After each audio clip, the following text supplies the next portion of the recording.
जय Hind Bharat. KGS IAS में आपका स्वागत है।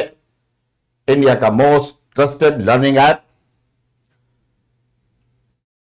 Good morning everyone, and today as you know we are having our second class on this topic of governance. Yesterday we have learned the syllabus. Today we will go ahead. कल की class में हम लोगों ने पाठ्यक्रम को समझा और थोड़ा बहुत गवर्नेंस के संबंध में जानकारी हासिल की। आज की इस क्लास में हम लोग इसको आगे बढ़ाते हुए चर्चा करेंगे जहां से हमने अपनी क्लास को छोड़ा था कल। तो देखिए, हमने अपनी क्लास में जो बात की थी वो कहां थी। हम लोग बात कर रहे थे कि ये जो गवर्नेंस है, गवर्नेंस बदलता है राज्य की प्रकृति के बदलने से, है ना। लेकिन एक बात आपको और पहले मैं समझाना चाहता। चलिए, आपने अपनी कॉपी में लिखा ही होगा अहस्तक्षेपी राज्य। You would have written this अहस्तक्षेपी, हस्तक्षेपी और फिर नियामकीय, नियामकीय। ओके, रेगुलेटरी एंड इंटरवेंशनिस्ट और फिर इधर लेजर्स फेयर। आगे ध्यान दीजिए, laissez faire state was based on the idea of Adam Smith. Laissez faire लिखते भी रहेंगे, ठीक है। Laissez faire state was based on the idea of Adam Smith. Adam Smith Hindi में लिखेंगे अहस्तक्षेपी राज्य एडम स्मिथ की अवधारणा पर आधारित था।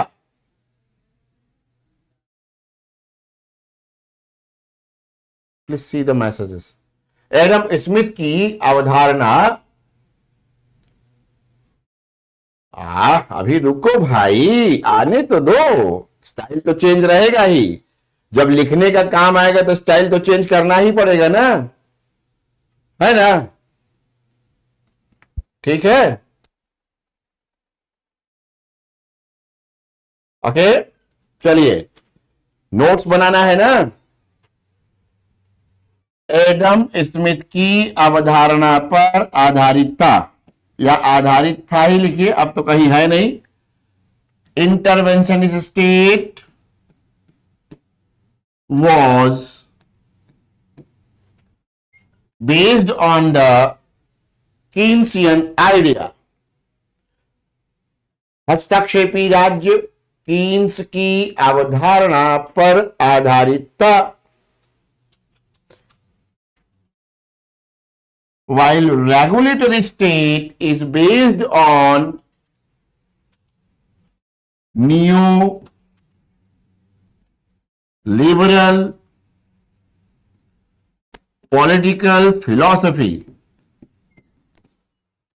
neoliberal political philosophy। नियामकीय राज्य नव उदारवादी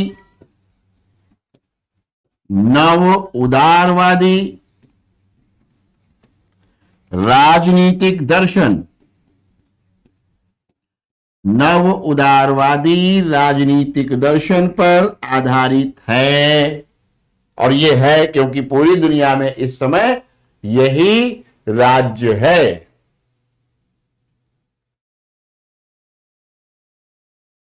ओके, चलिए, अब यहां मैं बहुत इंपॉर्टेंट बात समझाने चाह रहा हूं।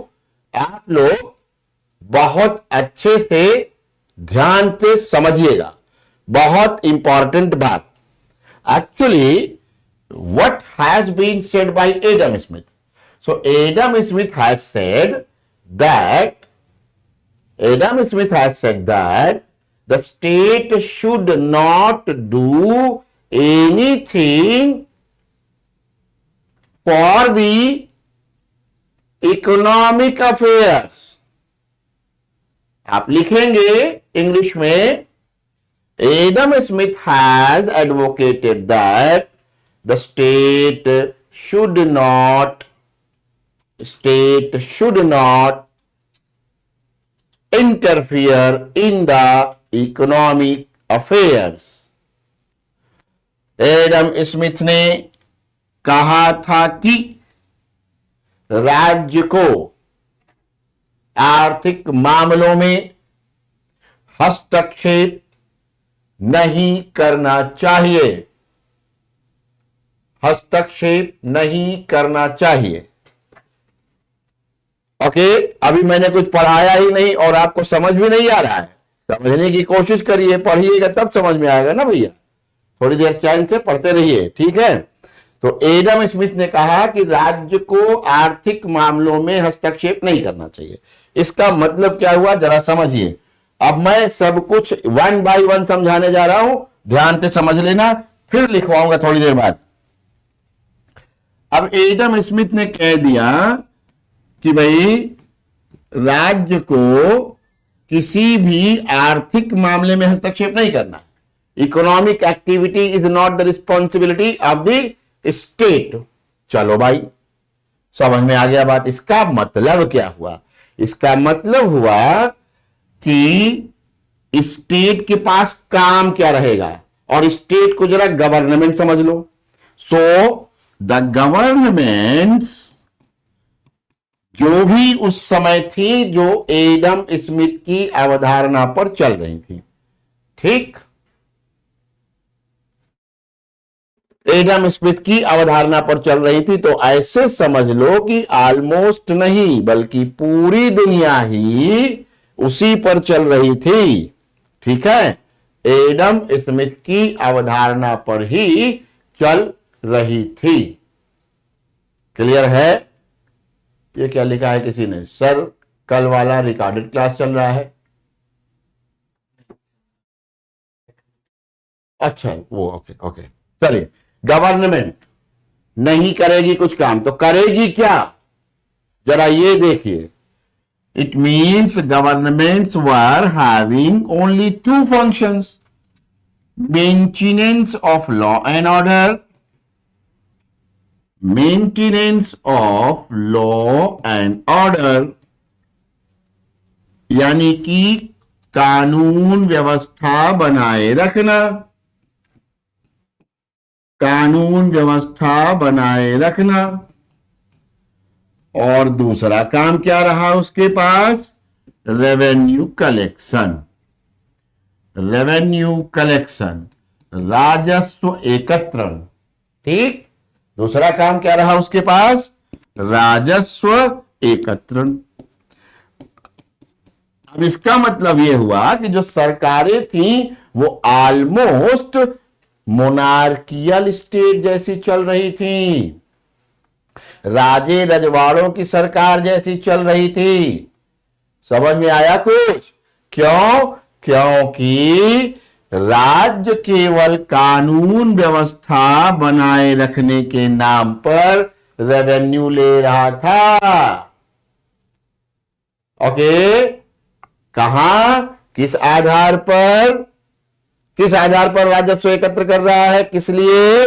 तो कह रहा है कि हम तुम्हें सुरक्षा दे रहे हैं, इसलिए राज्य का मतलब सरकार, गवर्नमेंट, और देश भी, देश, स्टेट का मतलब होता है देश, देश, कंट्री, नेशन।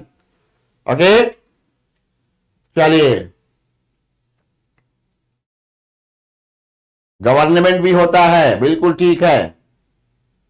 चलो अब जरा देखो, अगर कोई क्या कर रहा है, किसी भी देश की सरकार केवल ये दो काम कर रही है और कोई काम नहीं कर रही है, तो ऐसे में इसको क्या चाहिए? तो रेवेन्यू कलेक्ट करने के लिए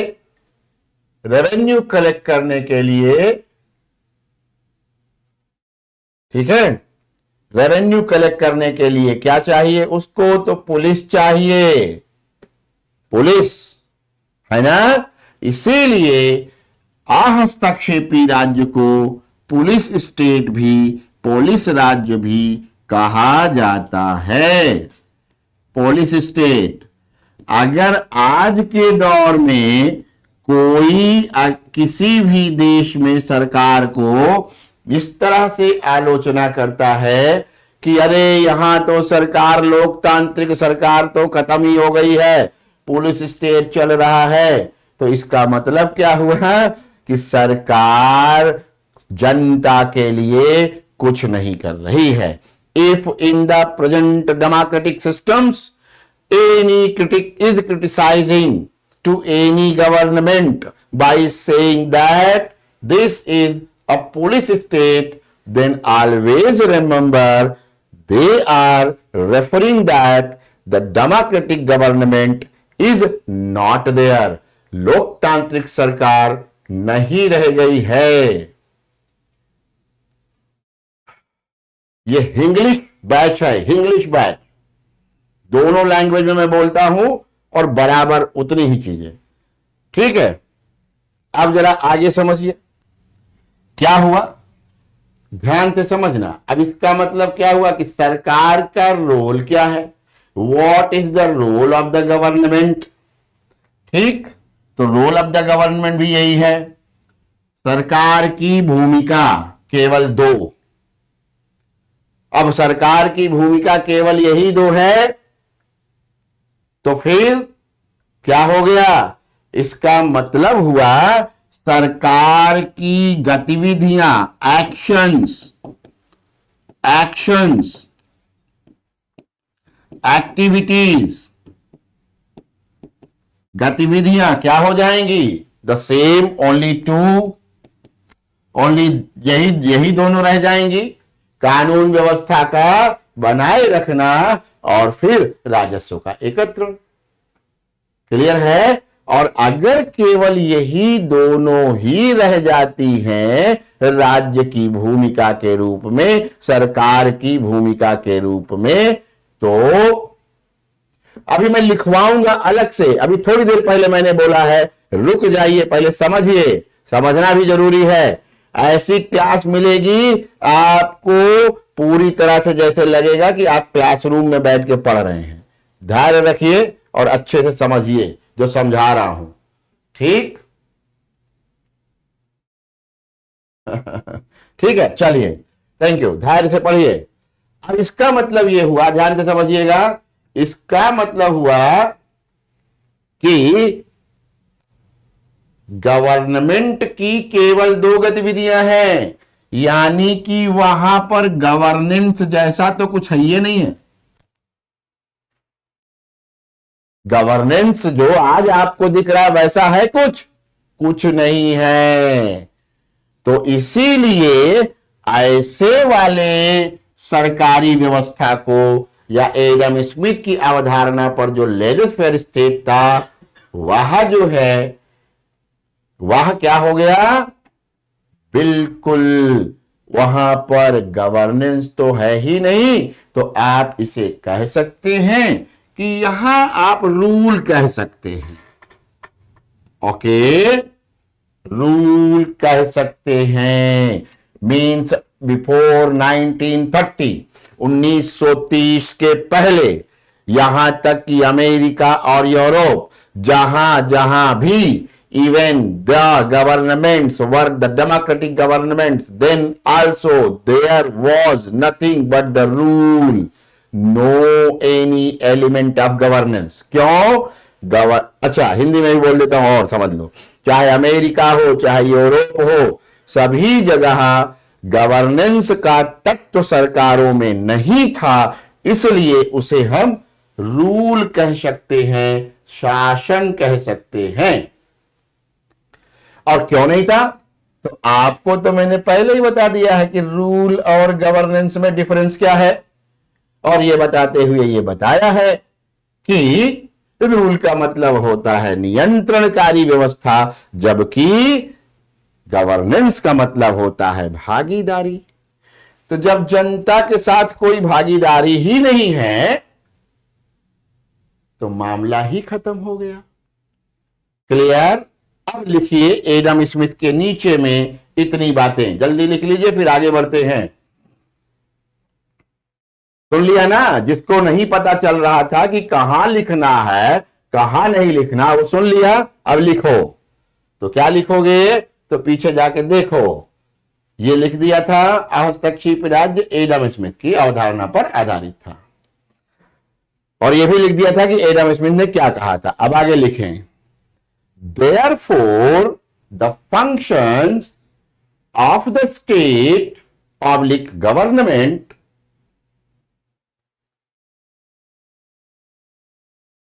functions of the state public government were confined only to the maintenance of law and order and revenue collection। इसलिए हिंदी वाले लिखें, इसलिए सरकार के कार्य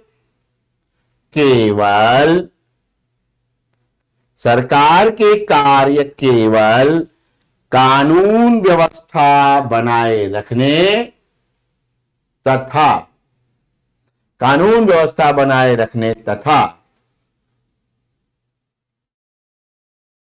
राजस्व एकत्रण तक ही सीमित थे। राजस्व एकत्रण तक ही सीमित थे। इसलिए नहीं, आगे लिखें, यही कारण है कि इसे पुलिस राज्य भी कहा जाता है।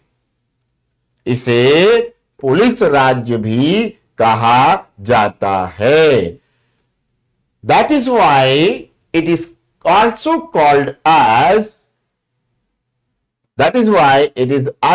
called as police state. Clear? चलिए आगे लिखिए।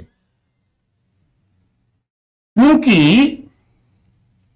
आगे लिखते चलेंगे हिंदी वाले, क्योंकि सरकार की गतिविधियां केवल उपर्युक्त दो ही थी, as the activities of the government were only above two।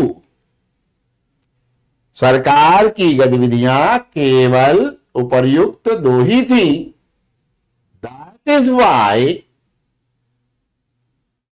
इसलिए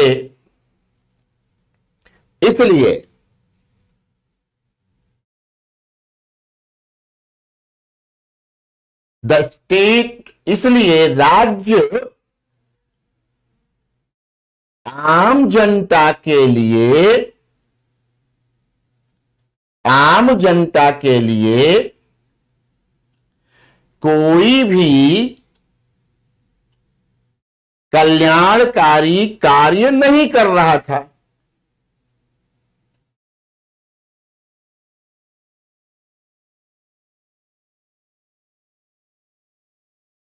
ठीक, इंग्लिश वाले लिख लें, that is why the state was not doing anything for the welfare of people,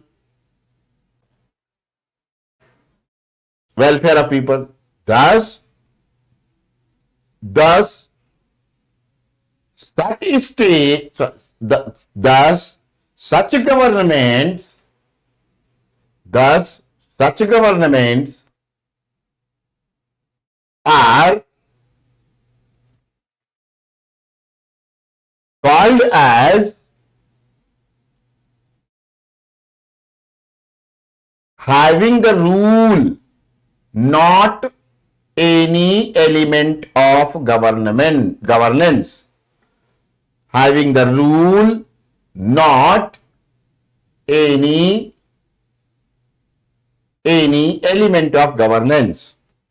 इसलिए इस प्रकार की सरकारों को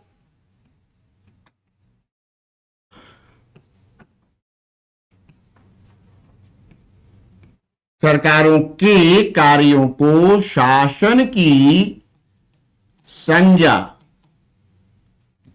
दी जाती है, ना कि गवर्नेंस की, ना गवर्नेंस की नहीं दी जाती है, गवर्नेंस की नहीं। ओके,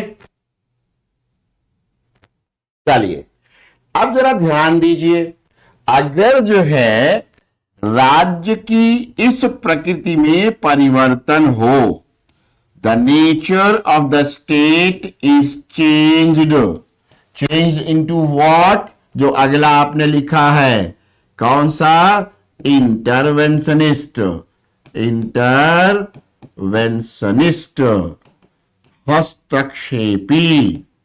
तो जैसे ही हस्तक्षेपी सरकार आएगी, इसका मतलब क्या हुआ कि अब सरकार आर्थिक मामलों में हस्तक्षेप करेगी।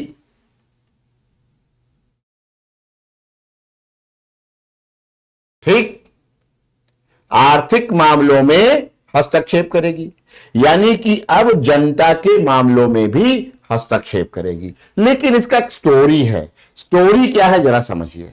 हुआ क्या कि एडम स्मिथियन आइडिया, एडम स्मिथ की जो अवधारणा थी वो लगभग सभी देशों में, यूरोप के और अमेरिका में भी लागू थी। सब उसी के आधार पर चल रहे थे। लेकिन जब पहला विश्व युद्ध हुआ तो आपको पता है, after the first world war बहुत सारी आर्थिक हानि हुई, क्षति हुई। और एक ऐसा समय आया, ठीक, एक ऐसा समय आया जब पूरे देश, पूरे यूरोप में, यानी कि फर्स्ट वर्ल्ड में, पूरे दुनिया में आर्थिक मंदी आ गई, जिसका नाम दिया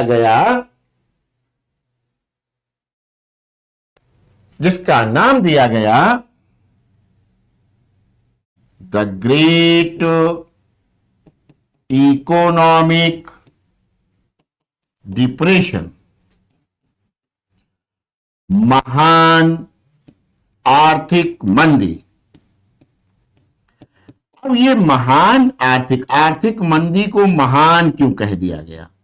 तो जितने लोग भी अगर इकोनॉमी पहले पढ़ चुके होंगे तो शायद उनको ये पता होगा कि ना तो डिमांड थी, ना सप्लाई थी, ना तो मांग थी, और ना ही आपूर्ति थी। और जब मांग और आपूर्ति दोनों नहीं थी या दोनों खत्म हो जाएगी तो फिर प्रोडक्शन नहीं किया जाएगा, उत्पादन नहीं किया जाएगा। और जब उत्पादन नहीं किया जाएगा तो क्या होगा, सारी इंडस्ट्रीज ठप पड़ जाएंगी। और जरा ध्यान दीजिए, प्लीज बी वेरी अटेंटिव, ध्यान से सुनना। एडम स्मिथ की सरकार कौन सी है?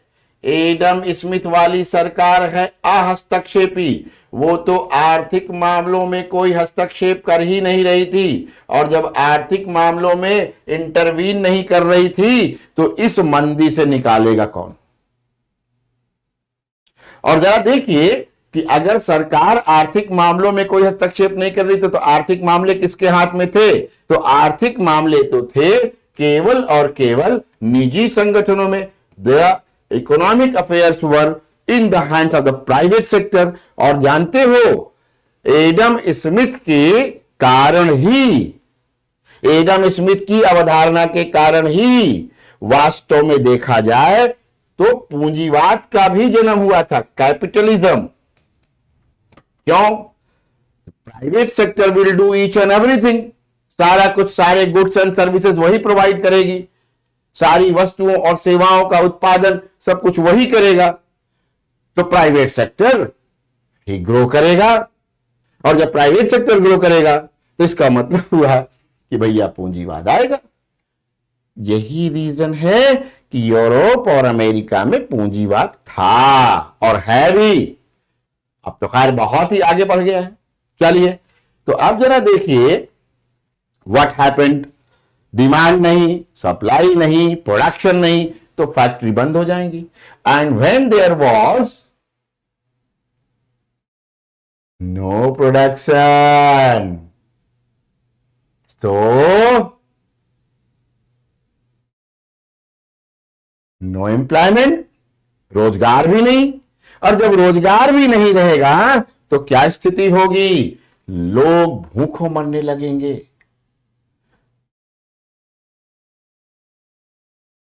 भूखों मरने लगेंगे। जितने लोगों को यह नहीं पता चलता कब लिखना है, उनके लिए यह जरूर मैं बताना चाहूंगा कि मैं खुद ही बोलूंगा कि लिखो, ठीक? तो प्लीज ध्यान से सुनते रहिएगा, तो सब समझ में आ जाएगा। नहीं तो फिर बड़ी दिक्कत में रहोगे, खाली मैसेज करते रहोगे मुझे, है ना? करते रहो मैसेज, क्या दिक्कत है? ठीक? तो जब जो है प्रोडक्शन नहीं होगा तो क्या हो गया? एम्प्लॉयमेंट नहीं, सारी गरीबी। तो क्या हुआ? पूरी की पूरी यूरोपियन अर्थव्यवस्था कहां चली गई? तो इसको कहते हैं कि गरीबी के दुष्चक्र में फंस गई। विशियस साइकिल ऑफ पॉवर्टी, दुष्चक्र है, निकल ही नहीं सकता कोई। ओके, तो क्या हुआ? अब इसे कैसे दूर किया जाए? अब इतना समझ लो, गरीबी का दुष्चक्र इतना था, इतना था। एक एग्जाम्पल देता हूं, आपको पता होगा रूस, बोल्शेविक रेवोल्यूशन 1915-17, है ना? यूएसएसआर का गठन, अरे भाई, यूएसएसआर का गठन। और यूएसएसआर का जब गठन हो गया तो उसके पहले रूस का राजा कौन था? जार। जार ने कुछ कर्ज लिया था जर्मनी से, और जब फर्स्ट वर्ल्ड वॉर के बाद जर्मनी पैसा वापस मांगने लगा तो यहां की कम्युनिस्ट सरकार ने कहा कि हमारे पास पैसा नहीं है, माल है, ले लो। तो जर्मनी तो उनसे भी ज्यादा एडवांस डेवलप था उस समय इंडस्ट्रीज में। तो उसने कहा भैया हमको पैसा चाहिए, माल नहीं, माल तो मेरे यहां भी डंप है।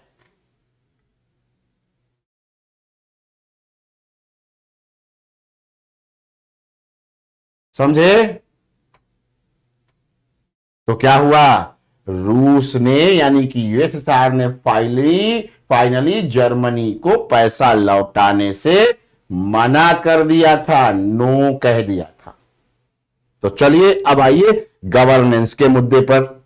ठीक, अब क्या हुआ श्रीमान, जरा समझिए कि जब ये विस्कस साइकिल ऑफ पॉवर्टी में फंस गया पूरा का पूरा विश्व, तो आते हैं फिर एक और अर्थशास्त्री, एक और इकोनॉमिस्ट, मिस्टर कीन्स, और वो कहते हैं कि state has to intervene in the economic affairs. राज्य को इंटरवीन करना पड़ेगा, और इंटरवीन करने का मतलब राज्य को हस्तक्षेप करना ही पड़ेगा। और जब राज्य हस्तक्षेप करेगा तो क्या करना होगा? जनता के लिए काम करेगा।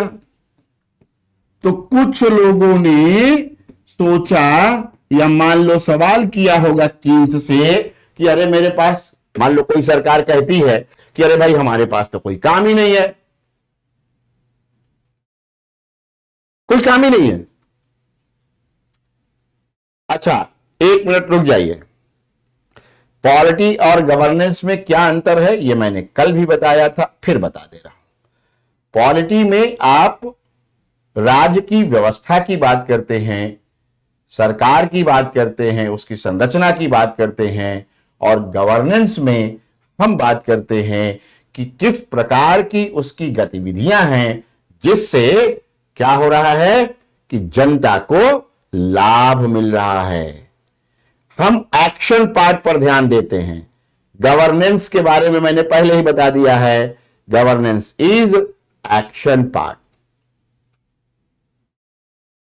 ठीक, चलिए, तो इंटरवीन करेगा तो जनता के लिए काम करेगा, फॉर द पीपल। तो अब क्या हुआ, स्टेट का रोल जो है कुछ लोग लिख रहे हैं कि चैट बंद कर दीजिए। अरे आप करते रहे चैट यार, टेंशन नहीं है, मैं थोड़ा अलग टाइप का टीचर हूं, टेंशन मत लीजिए, ठीक है, टेंशन ना लीजिए।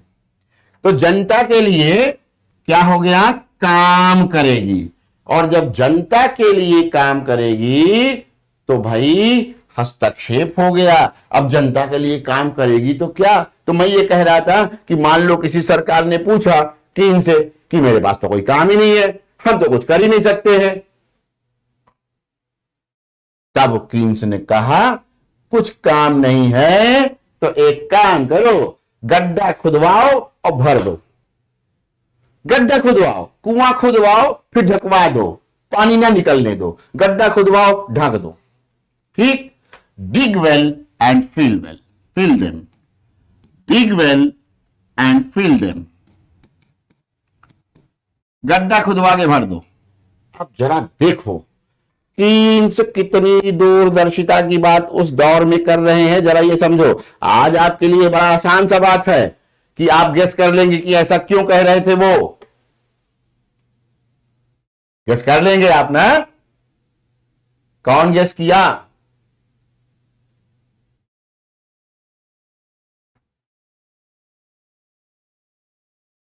कौन गेस किया?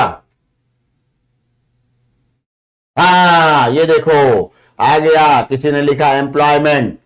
Very good, very good, very good, very good, employment के लिए वेरी गुड। तो क्या हो गया, अब इससे रोजगार बढ़ने लगेगा, और रोजगार जब मिलेगा लोगों को तो उनका परचेजिंग पावर बढ़िया होगा, क्रय शक्ति बेहतर होगी, और जब क्रय शक्ति होगी तो जाएंगे बाजार में मांगेंगे, लाओ हमको आटा दो, चावल दो, दाल दो, है ना। और डिमांड जब बढ़ेगी तो अपने आप सप्लाई भी होने लग जाएगी, और फिर क्या होगा, इंडस्ट्रीज भी चलने लगेंगी। बट ये सारी स्टोरी तो आपके इकोनॉमी के लिए है। गवर्नेंस का क्या फायदा है, ये मैं सिर्फ इसलिए बताता हूं कि आप गवर्नेंस को ऐसा मत सोचना कि केवल एक विषय ये अलग सा है।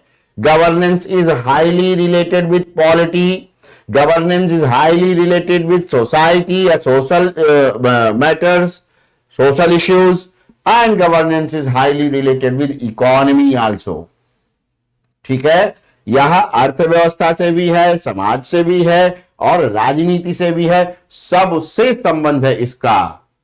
ठीक, चलिए, तो अब क्या हुआ गवर्नेंस में, तो गवर्नेंस में हुआ इसका फायदा कि हो क्या गया, सरकार, गवर्नमेंट बदली तो गवर्नेंस बदलेगा। सरकार हो गई हस्तक्षेपी, और सरकार किसके लिए काम करने लगी, सरकार काम करने के लिए लगी जनता के लिए, और जनता के लिए मतलब उसके वेलफेयर के लिए, उसके कल्याण के लिए। और जब कल्याण के लिए काम करने लगी तो राज्य की प्रकृति कैसी हो गई, कल्याणकारी, वेलफेयरिस्टिक। ओके, और ये कब हो रहा है, 1930s में, 1930 के दशक में। अब जरा देखिए कि आपको लिखना क्या है, तो लिखिए, न्यू पैराग्राफ में लिखिएगा। ठीक, न्यू पैराग्राफ में, इन 1930s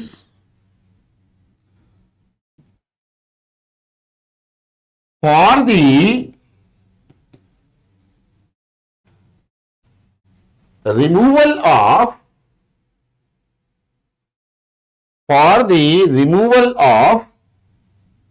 ग्रेट इकोनॉमिक डिप्रेशन।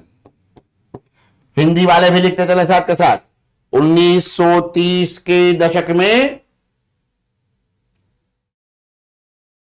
महान आर्थिक मंदी को दूर करने हेतु, अच्छा ठीक है, वही करता हूं, ठीक है, एक बार हिंदी एक बार इंग्लिश, तो वही तो कर भी रहा हूं मैं, हिंदी और इंग्लिश। ऐसा नहीं होगा कि इंग्लिश वाला आधा घंटा बैठा रहा और मैं आधा घंटा खाली इंग्लिश को बोल, हिंदी वाले को, इंग्लिश वाले को बोलता रहूं, ऐसा नहीं होगा। एक स्टेटमेंट इंग्लिश, एक स्टेटमेंट हिंदी। महान आर्थिक मंदी को दूर करने के लिए कीन्स ने राज्य को हस्तक्षेप करने हेतु सलाह दी। Keynes had suggested intervention of state. Keynes had suggested intervention of state. इस प्रकार, हिंदी वाले, इस प्रकार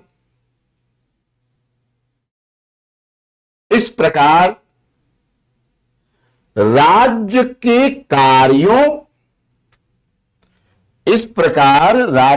कार्यों एवं भूमिका में आमूलचूल परिवर्तन हुआ। Therefore, the functions and role of the state changed drastically.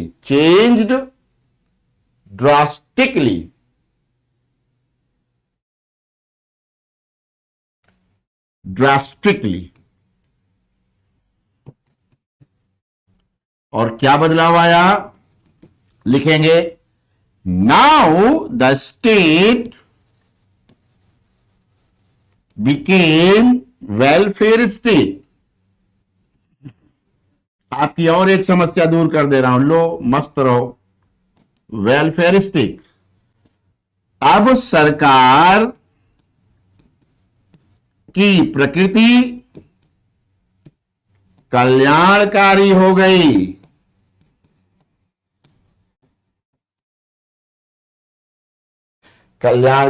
गई।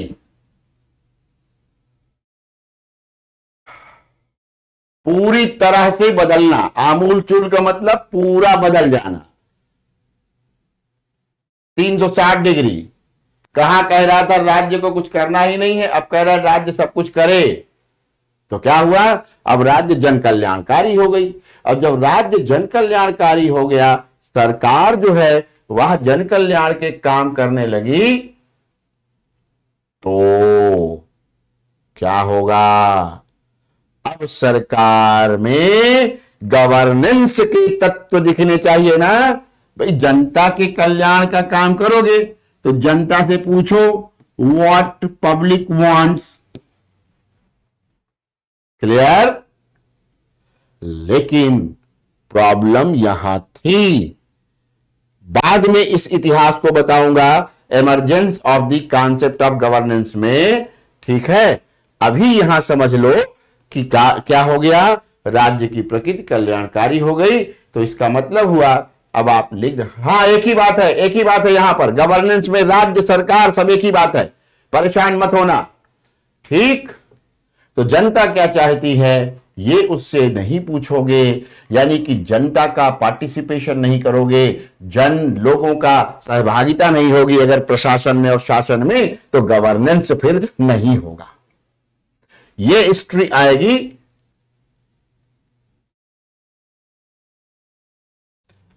यहां लिखा है आमूल चूल, कोई बताएगा, पूछ रहे हैं। दृष्टिगत है जब, तब क्या समस्या है? ओके, तो ऐसी स्थिति में क्या हुआ श्रीमान, समझ लो। ऐसी स्थिति में अब राज्य की भूमिका बहुत बढ़ गई। अब जनता हर काम के लिए राज्य की तरफ, सरकार की तरफ देखने लगी। और एडम स्मिथ के जमाने में क्या था मालूम है? सोचो जरा, जब सरकार को कुछ करना ही नहीं है तो लोग क्या करते रहे होंगे एडम स्मिथ के जमाने में? कहते रहे होंगे, हे भगवान दे दो।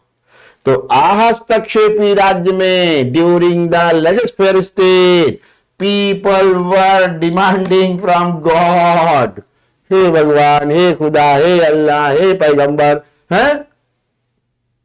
और जरा देखो, ऊपर से अगर जनता से कुछ मांगोगे तो वहां बैठी है पुलिस, लठ मारेगी, लठ। समझ गया? Police state. जरा याद कर लो, अंग्रेजों का दौर भारत में, अपने आप समझ में आ जाएगा खेल। वो था कैसा? वो था लेजिस्लेटिव स्टेट। जनता के लिए कुछ नहीं करना है। सड़क बनानी है तो अपने फायदे के लिए, ट्रेन चलानी है तो अपने फायदे के लिए। ओके, सो अब जरा देखो, यहां सरकार कल्याणकारी हो गई, तो कल्याणकारी गवर्नमेंट का जब हो जाएगी तो क्या होगा? हर काम के लिए हे सरकार दे दो, हे सरकार दे दो। जैसे आज आप, हमारा जो युवा है, अभी लिख रहा था मैसेज में, चैटिंग में, जनता को क्या चाहिए? रोजगार चाहिए। अरे भाई, बुढ़ों को कौन सा रोजगार चाहिए? जवानों को रोजगार चाहिए, आप जैसे लोगों को, थोड़े बहुत मुझे भी अभी तो लगता है मैं भी हूं, है? मुझे भी रोजगार चाहिए। ये टॉपिक चल रहा है, टॉपिक गवर्नेंस को समझने के लिए जिन चीजों की जरूरत होती है वो समझा रहा हूं। अब करने लगी सरकार सब काम। अब सरकार हो गई एवरीवेयर। कहा जाता है कल्याणकारी राज्य के बारे में कि the government is everywhere from womb to Tom.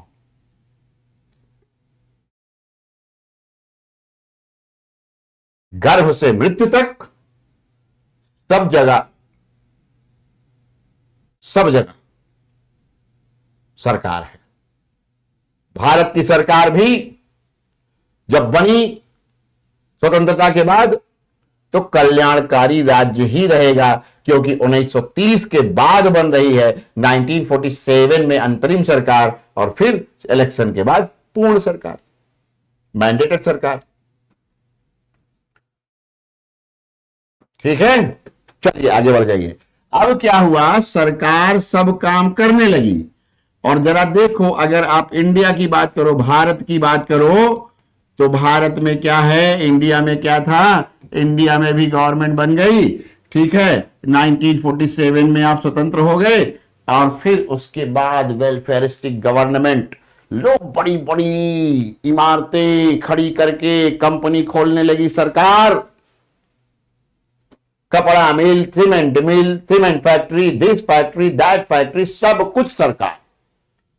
और सरकार ना हो गई, बनिया की दुकान हो गई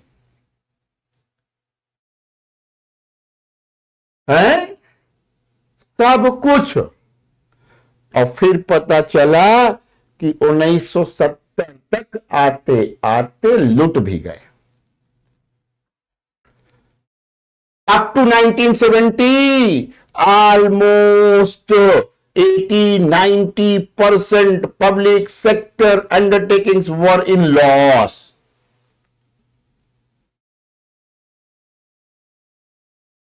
सत्तर से 80 या हो सकता है उससे भी ज्यादा सार्वजनिक उपक्रम, सरकारी संस्थाएं घाटे में दिख रही थी। कपड़ा मिल घाटे में, सीमेंट फैक्ट्री घाटे में, और एक तरफ तो ये घाटा और दूसरी तरफ भारत की जनता के ऊपर गरीबी का आटा जो गीला हो जाता है। समझ रहे हैं? तो फिर क्या हुआ आपको पता है, 1975 के आसपास भारत में इमरजेंसी भी लग गई। किस लिए? कि जेपी आंदोलन को रोका जा सके। पॉलिटिक्स में जाते नहीं हम लोग, आते हैं गवर्नेंस में। तो पाया ये गया, इंडिया में तो 70 के बाद दिखने लगा, और वहां पहले ही यूरोप और अमेरिका में, जहां से पैदा हुआ है वहां की बात जानना जरूरी है। गवर्नेंस का कॉन्सेप्ट वेस्टर्न कॉन्सेप्ट है, तो समझना जरूरी है। तो भारत में भी बर्बादी और उधर भी बर्बादी ही हो रही थी। तो लेट 60s में और 70s के शुरुआत में, जो मैंने कल कहा था, अमेरिका की कई विश्वविद्यालयों में क्या होने लगा, वर्जीनिया, मिशिगन, कांसास, रॉचेस्टर, इन सभी विश्वविद्यालयों में एक चीज पर स्टडी होने लगी। They all started to study what are the reasons why there is a huge deficit। समझे? किसका डेफिसिट? घाटा किसका? सरकार का। तो ये लोग जो है अमेरिका की यूनिवर्सिटीज ने क्यों क्या करना शुरू किया, तो देखना शुरू किया कि why there is huge deficit, budget deficit. और पता है क्या पाया? वही जो कल बताया था, कल जो बताया था। क्या पाया? पाया कि पब्लिक सेक्टर में, सरकारी क्षेत्र में, there is higher level of inefficiency, उच्च स्तरीय अकार्य कुशलता पाई जाती है। अकार्य कुशलता और एंड करप्शन और भ्रष्टाचार। तो इनएफिशिएंसी, भ्रष्टाचार, इन सब कारणों से न केवल यूरोप और अमेरिका की सरकारें और भारत की भी सरकार, सबकी स्थिति ऐसी ही हो गई। हाँ, थोड़ा लेवल मुझे नीचे लाना होगा, मैं ला दूंगा। अभी यूपीएससी के लेवल के ऊपर की पढ़ाई हो रही है थोड़ा, लेकिन मैं जब तक आपको समझा नहीं लेता तब तक मुझे लगता है कि आपको चीजें बाद में समझ में नहीं आती हैं। चलिए, तो लिखिएगा, नियामकीय राज्य में आ जाइए। नियामकीय राज्य में आइए। अगला स्लाइड खोल देता हूं, नहीं यही रहने देता हूं। नियामकीय राज्य, नियामकीय राज्य में लिखेंगे due to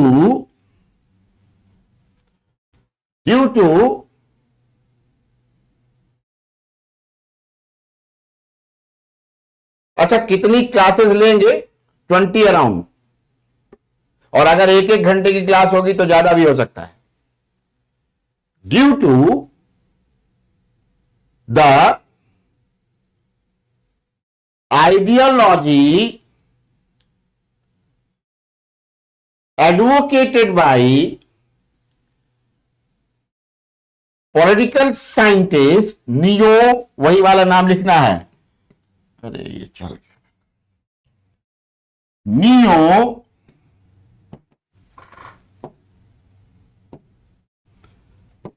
neo liberal political philosophers,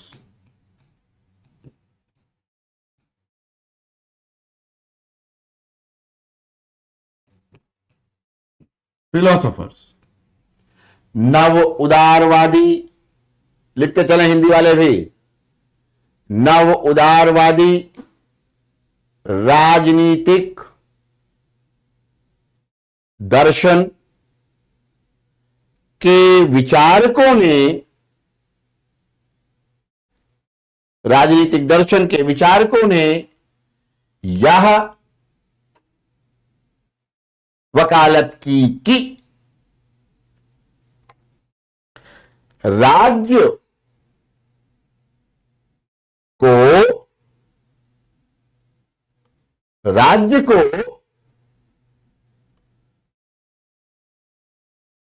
स्वयं कार्य करने के बजाय स्वयं कार्य करने के बजाय स्वयं कार्य करने के बजाय बाजार को सौंप देना चाहिए।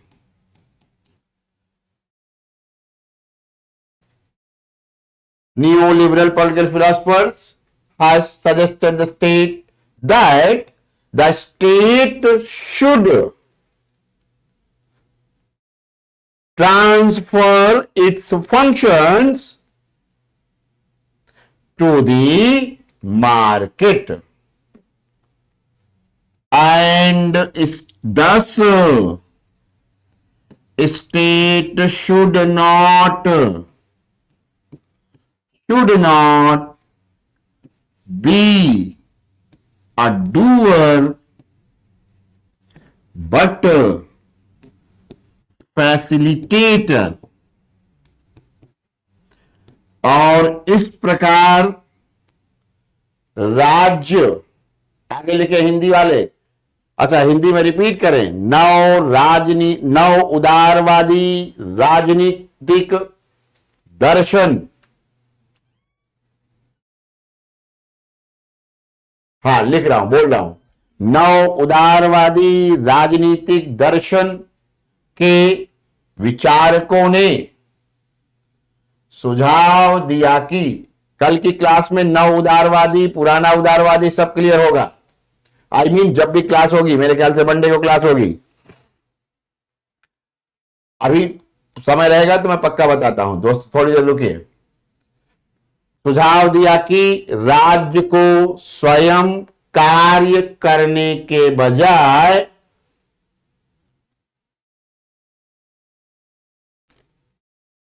टेन टू 20 मार्क्स से क्वेश्चन आते हैं, स्वयं कार्य करने के बजाय बाजार को सौंप देना चाहिए।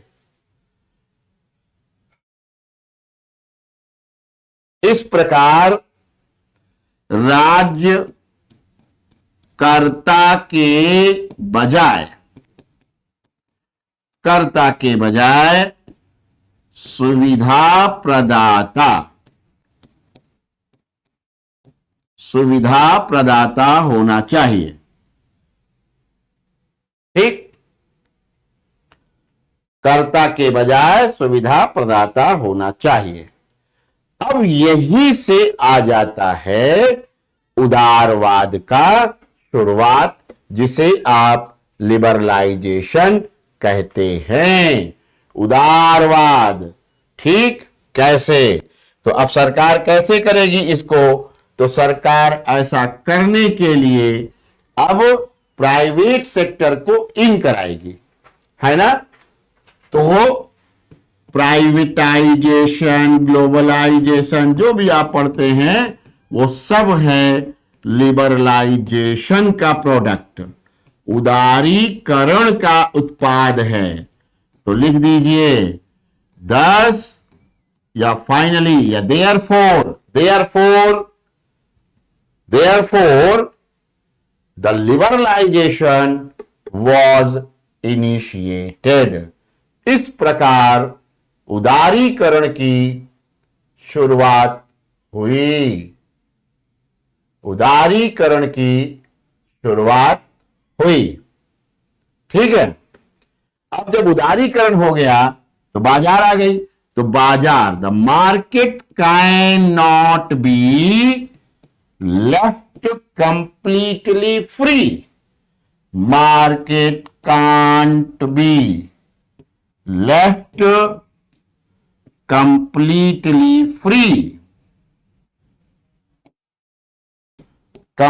फ्री, बाजार को पूर्णतः स्वतंत्र नहीं किया जा सकता। ठीक,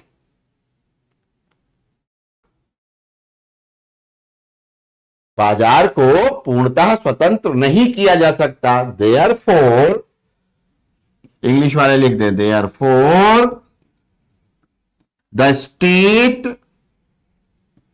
the role of state became a regulatory state. Hindi में लिख दीजिए, इस प्रकार राज्य बाजार का नियमन या विनियमन कर दीजिए, बाजार का विनियमन करने लगा। तो नियामकीय राज्य जो है, नियामकीय राज्य कहां से आएगा? तो नियामकीय राज्य आता है उदारीकरण के बाद। और इसमें क्या होता है? तो समझिए कि रेगुलेट करेगा। अब क्या हो रहा है? सरकार एक तरफ जो भी काम कर रही है, कर ही रही है, ढेर सारा प्राइवेट सेक्टर भी काम करने लगा। तो प्राइवेट सेक्टर मान लो अब उड़ान भर रहा है ना? प्राइवेट सेक्टर की एयरलाइंस है, एयरलाइंस। तो क्या एयरलाइंस को पूरी तरह से फ्री छोड़ दें, प्राइवेट वाला जो चाहे करे? तो कहा ना, ऐसा नहीं होगा। तो सरकार नियंत्रण भी नहीं करेगी, कंट्रोल नहीं करेगी, तो क्या करेगी? रेगुलेट करेगी।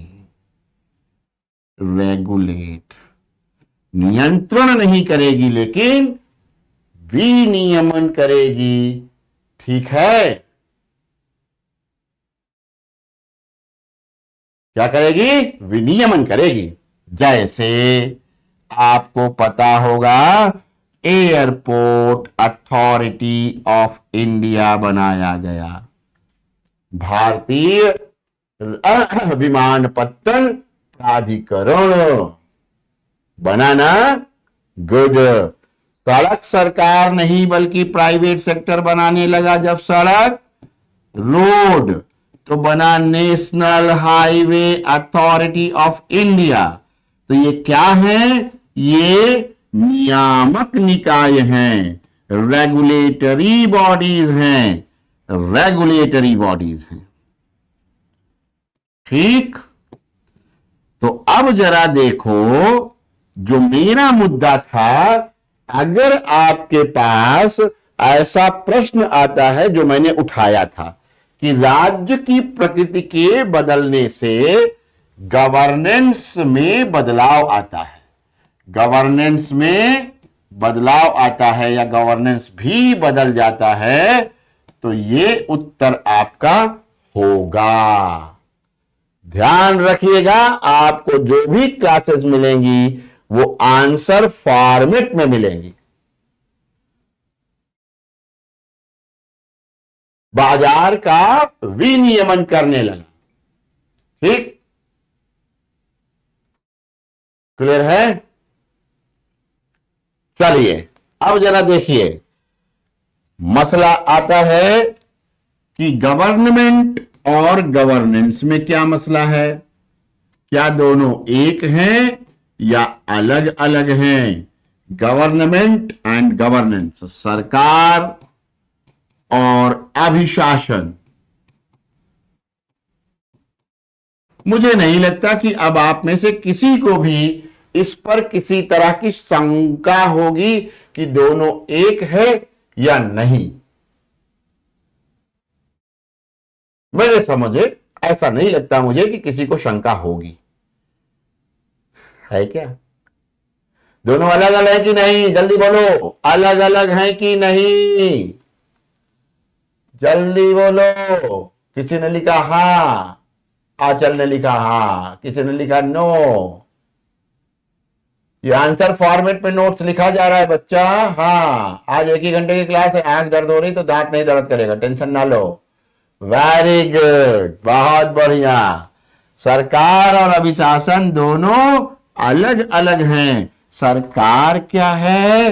एक बॉडी है, और जिस बॉडी में अभी तक आपको पता है कि 3 अंग हैं, एल ई जे, समझ गए होंगे। Very good. और अभिशासन क्या है? इनकी एक्टिविटी, इनका एक्शन, इनका प्रोसेस, इनका प्रोसीजर। हिंदी में भी लिखूंगा, टेंशन ना लो। ये तो सभी को पता है, ये निकाय है सरकार, एक बॉडी है जिसके 3 अंग, विधायिका, कार्यपालिका, न्यायपालिका। इसकी गतिविधियां अभिशासन, ठीक। इसके कार्यवाहियां अभिशासन, इसकी प्रक्रियाएं अभिशासन, इसके निर्णय अभिशासन, इसके द्वारा किया जाने वाला कोई भी काम अभिशासन। लेकिन हमको जरा एक सवाल पूछना है और 1 मिनट और क्लास लूंगा, है ना।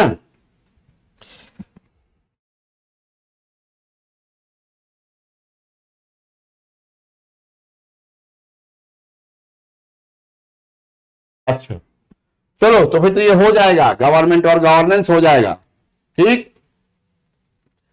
प्रोसेसेस, प्रोसीजर्स,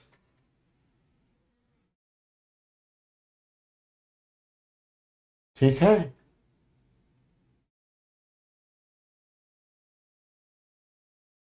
हाँ, चलिए आगे बढ़ते हैं। अब जरा देखिए, मेरा एक और सवाल है आपसे, देखता हूं कौन जवाब देता है। क्या, हाँ, मंडे टू फ्राइडे ही क्लास होगी अगले वीक से, टेंशन ना लीजिए।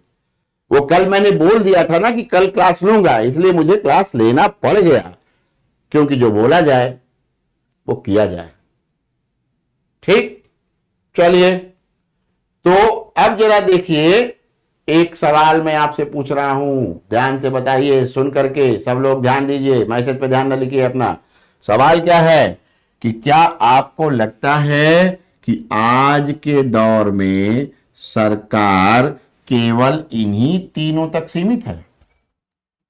क्या आज के दौर में सरकार केवल विधायिका, कार्यपालिका और न्यायपालिका तक सीमित है?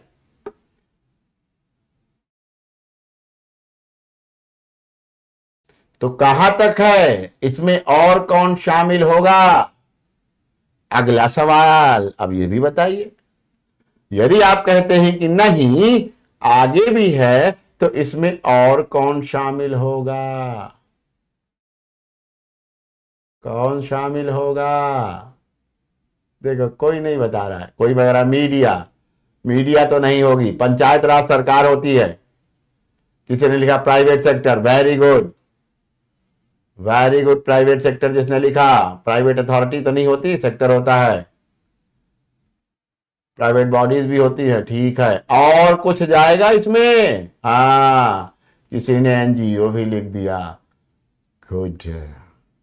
तो देखिए क्या हुआ, और बड़ा लॉजिकल है। This observation is very logical that in the sphere of government now the private sector is also included। क्यों पता है? अभी थोड़ी देर पहले आपने पढ़ा, या मीन्स आप कह सकते हैं कि आपने ये बात कही कि क्या होना चाहिए, उदारीकरण के बाद जब आपने ये कह दिया कि बाजार जो है उसको लाओ, और सरकार बाजार को सब कुछ तो नहीं, लेकिन बहुत कुछ हस्तांतरित कर दे, तो इसका मतलब क्या हुआ? जब आप बाजार को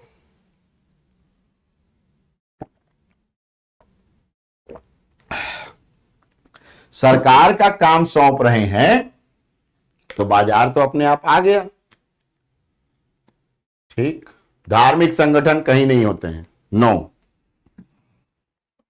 चलिए, धर्म की बात मत करिएगा, यहां सेकुलर होता है देश, और भारत सेकुलर है।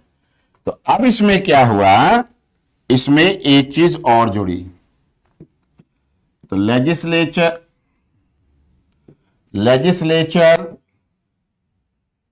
एग्जीक्यूटिव, जुडिशरी, फिर क्या हुआ, जुड़ गया प्राइवेट सेक्टर, निजी क्षेत्र। निजी क्षेत्र सरकार द्वारा सौंपे गए कार्यों को करने लगा। अब आप और देखिए कि एनजीओ नहीं बल्कि उसको कहा जाएगा सिविल सोसाइटी, वॉलंटरी ऑर्गेनाइजेशन। आप एनजीओ भी कह सकते हैं। आप NGO, thank you Preeti, thank you everyone. आप एनजीओ भी कह सकते हैं, ठीक है। लेकिन कहना क्या चाहिए? कहना चाहिए क्या? तो कहना चाहिए सिविल सोसाइटी, सभ्य समाज, सिविल सोसाइटी। सिविल सोसाइटी में सभ्य समाज संगठन, ऑर्गेनाइजेशंस, सभ्य समाज संगठन। अब ये क्या होते हैं भाई? किनको कहोगे? तो सभ्य समाज संगठन वैसे संगठन होते हैं जो वॉलंटरली बनाए गए होते हैं, स्वैच्छिकता पर आधारित होते हैं। स्वैच्छिकता, अपनी इच्छा से स्वैच्छिकता पर आधारित होते हैं, वॉलंटरीनेस। और सरकारी ना होते हैं और ना ही private. And neither they are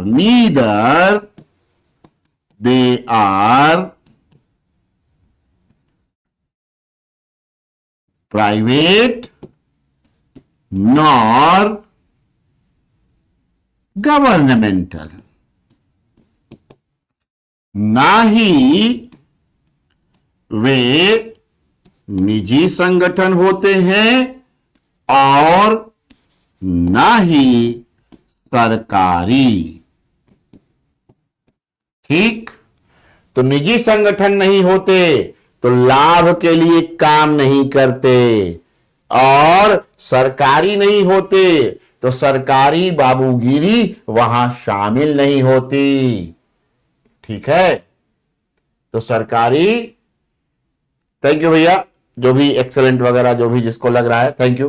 ठीक, तो सरकारी भी नहीं है और प्राइवेट भी नहीं है, तो न लाभ के लिए काम करते हैं और ना ही नौकरशाही, सरकारी नौकरों वाली विसंगतियां वहां हैं, दोनों नहीं है। फिर भी काम करते हैं किसके लिए? For whom they work? They work for the people। और किसका काम करते हैं? थैंक यू, कोई तागवुन करके लिखा है। तो किसका काम करते हैं भाई? किसका काम? वो काम करते हैं जो काम करना सरकार को चाहिए था। जानते समझना, जो काम, जो वस्तुएं और सेवाएं सरकार को, जनता को उपलब्ध करानी चाहिए थी, वह वस्तु और सेवा किसके द्वारा उपलब्ध कराई जा रही है? एनजीओस के द्वारा। और ऐसा क्यों होता है मालूम है? तो जब मैं आपको एनजीओ पढ़ाऊंगा, मेरे ख्याल से मैं नहीं पढ़ाऊंगा, आप सोशल वाले में पढ़ेंगे, ठीक है, तो आपको पता चलेगा कि ये जितने भी एनजीओ हैं, इनका जो कार्य पद्धति और कार्य प्रणाली है, ये नॉन प्रॉफिट ही है। इनको प्रॉफिट कमाने का अधिकार नहीं है। बाकी अलग बात है कि बहुत कुछ चलता रहता है, वो आप सब जानते हैं, हम भी जानते हैं, आप भी जानते हैं। ठीक, तो अब जो है इसमें एक बड़ी बात है, जरा ये देखो कि आखिर सभ्य समाज संगठनों की जरूरत क्यों पड़ी, ये क्यों आ गए काम करने, क्यों इनका गवर्नेंस में रोल आ गया। तो जरा देखो, कल्याणकारी राज्य के दौर में ही इनका जन्म हुआ, और अगर ऐसे देखा जाए रेड क्रॉस को, तो वो तो पहले ही पैदा हो चुका है ना। तो अब देखिए कि ये जो है सिविल सोसाइटी ऑर्गेनाइजेशंस क्यों काम करने लगे? इसलिए काम करने लगे क्योंकि बहुत ऐसी जगह थी जहां सरकार पहुंच ही नहीं सकती थी। क्या हो गया? सरकार पहुंच ही नहीं सकती थी या पहुंच नहीं रही थी। तो सरकार ने सोचा कि यदि हम नहीं पहुंच पाते तो कम से कम कुछ ऐसी व्यवस्था हो जाए जो स्वतः। तो क्या हुआ? अब देखोगे तो गवर्नमेंट का जो दायरा है वो बहुत बढ़ गया। राज्य के अंतर्गत न केवल उसके सरकार के अंतर्गत न केवल उसके तीनों अंग, बल्कि निजी क्षेत्र, सिविल सोसाइटी ऑर्गेनाइजेशंस सभी शामिल हो गए।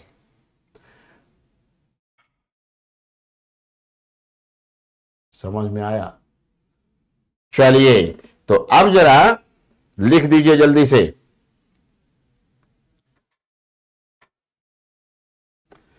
सरकार और अनुशासन, हेडिंग आपकी वही है, समझ लिए हैं आप। अब आप लिखिए government and governance. The government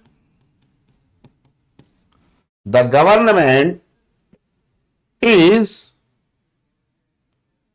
a body. The government is a body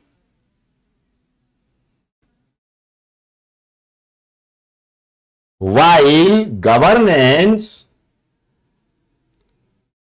refers to the actions and activities of the government. सरकार एक निकाय है, जबकि अभिशासन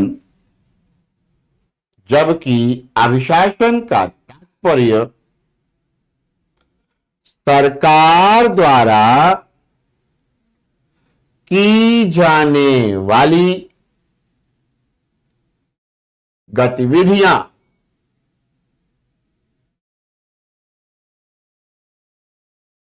हैं।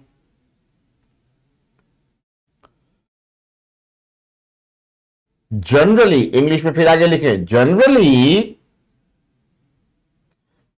people use both the terms government and governance interchangeably। सामान्यतः लोग सरकार एवं अभिशासन दोनों को एक दूसरे के पर्यायवाची के रूप में प्रयुक्त करते हैं। सामान्यतः लोग सरकार एवं अभिशासन दोनों को एक दूसरे के पर्यायवाची के रूप में करते हैं।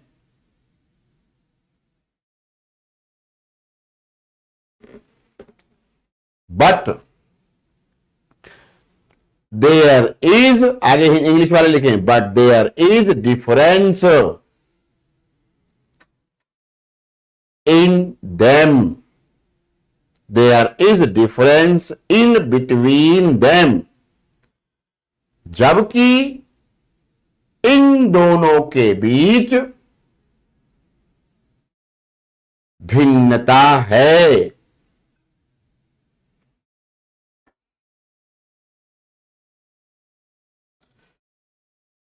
द गवर्नमेंट, इंग्लिश वाले, the government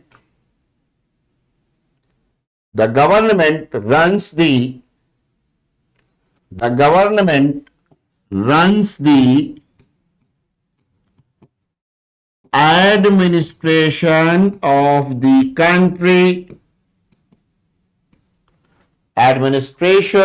the country,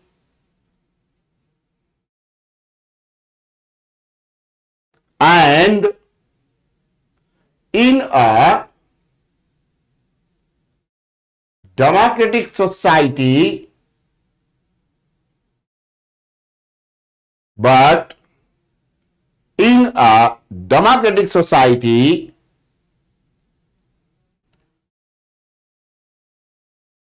the governments are elected.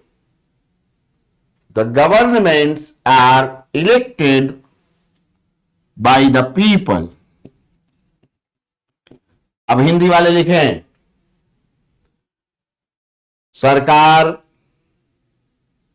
देश के प्रशासन का संचालन करती है। देश के प्रशासन का संचालन करती है। देश के प्रशासन का संचालन करती है और इलेक्टेड बाय द पीपल, और लोकतांत्रिक प्रणाली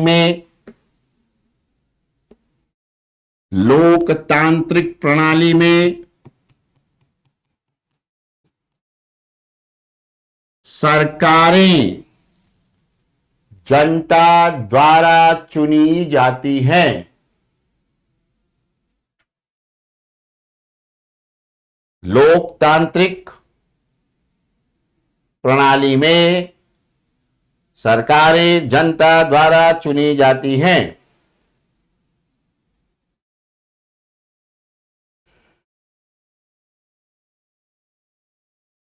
इंग्लिश में लिखिए, further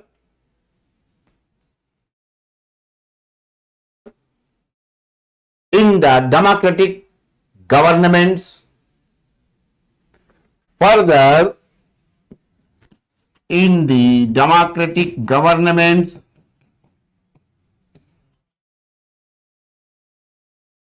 the actions, activities,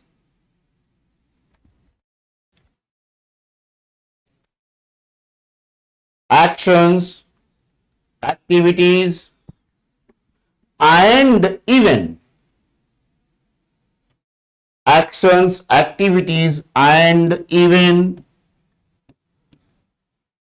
the exercise of authority,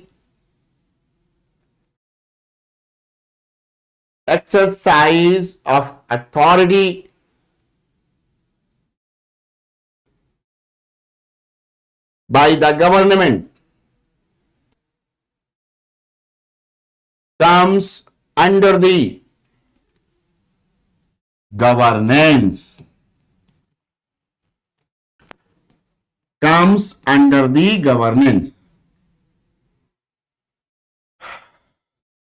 कल और आज का जब नोट्स पढ़ोगे तो स्टोरी टाइप लगने लगेगा तुमको। बिल्कुल ऐसा लगेगा जैसे कहानी पढ़ रहे हो। ध्यान से पढ़ना। हिंदी वाले लिखें, लोकतांत्रिक सरकारों में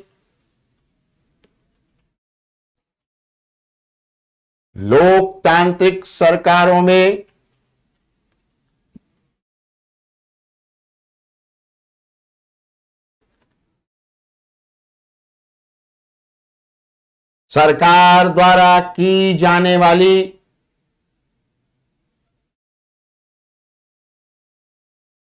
गतिविधियां, कार्यवाहियां तथा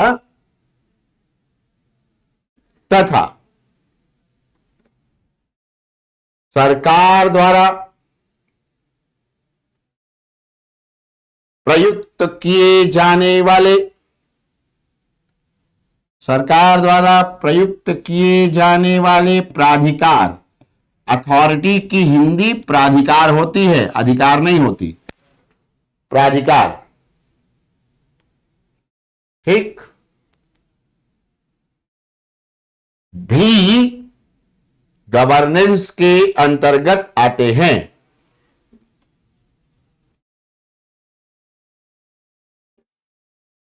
आगे लिखिए, the governments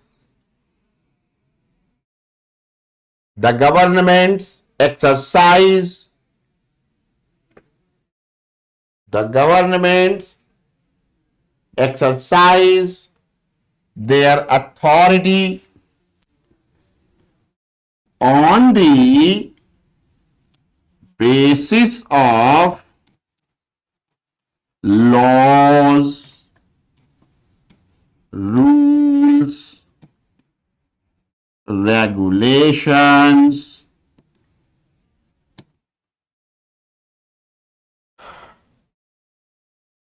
with the, comma लगा करके लिख दीजिए, with the help of bureaucracy.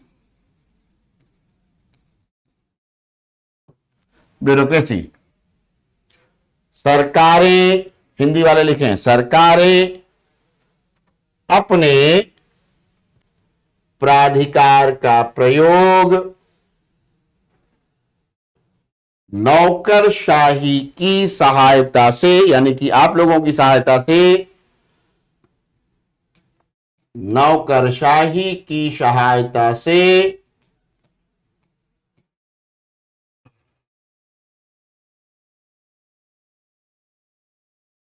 विधियों,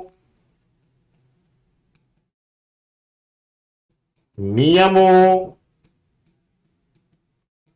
तथा विनियमों के आधार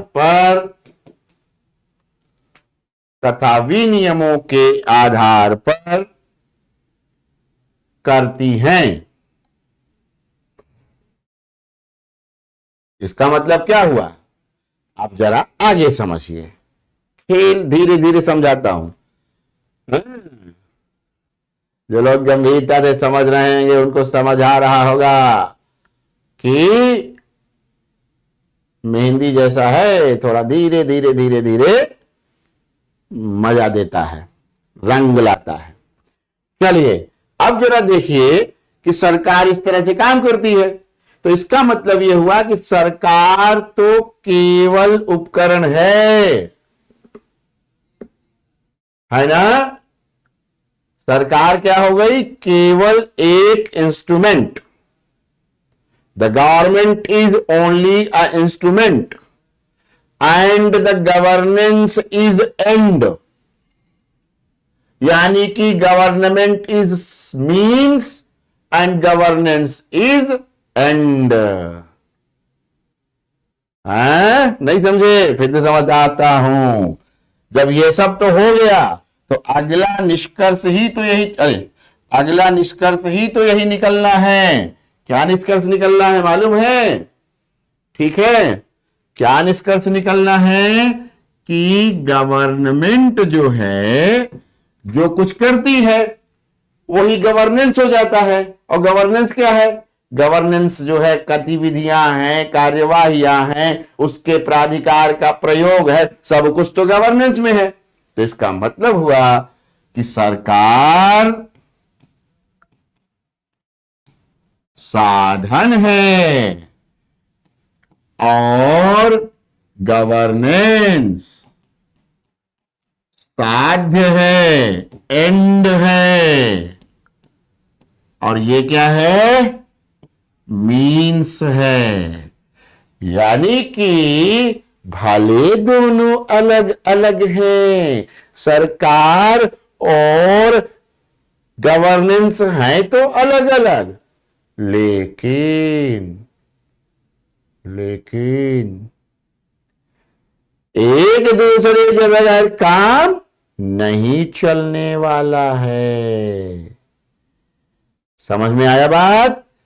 इनके बगैर काम नहीं चलने वाला है। तो लिख दीजिए आगे वही line, the government is means, while लगा दीजिए, the governance is and. Hindi वाले लिख दें इस प्रकार, सरकार एक साधन मात्र है और गवर्नेंस लक्ष्य है।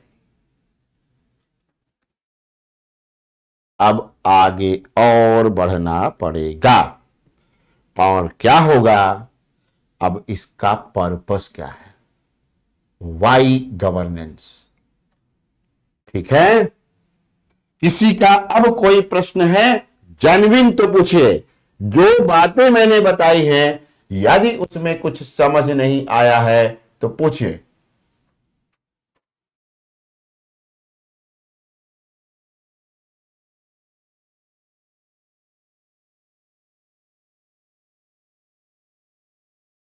एवरीथिंग इज,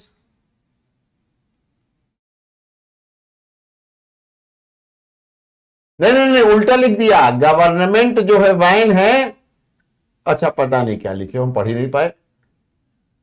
कोई सवाल नहीं है क्या? Any question? Everything is clear, very good. आप लोग वास्तव में समझदार हैं। उदारीकरण क्या है कल की क्लास में क्लियर हो जाएगा। अधिकार होते हैं राइट्स और प्राधिकार होते हैं अथॉरिटी।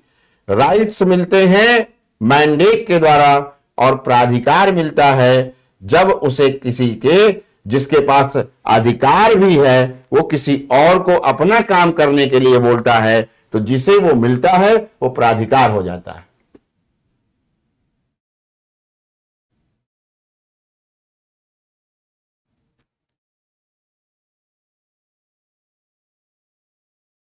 गवर्नेंस और एडमिनिस्ट्रेशन में लगभग सिमिलरिटी है। पब्लिक एडमिनिस्ट्रेशन और गवर्नेंस में क्या अंतर है, तो मैं तो कहूंगा कि governance is a part of public administration. Public administration की कुछ वीडियोस पढ़ने जा रही हैं यूट्यूब पे, जब आप उनको देखेंगे तो आपको पता चलेगा। ठीक है, बहुत सारी चीजें समझ आ जाएंगी। चलिए, तो कोई सवाल नहीं है, सब जो भी सवाल है, नौकरशाही की सहायता तो और क्या, नौकरशाही आपके सरकार के अंदर में काम तो कर रही है, यानी नौकरशाही तो आप ही बनोगे ना, आईएएस आईपीएस जो भी बनोगे। तो इसका मतलब ये थोड़ी ना कि अगर आप सरकार के अंदर काम कर रहे हैं तो सरकार के गुलाम हो, गुलाम नहीं हो, विद द हेल्प ही होगा।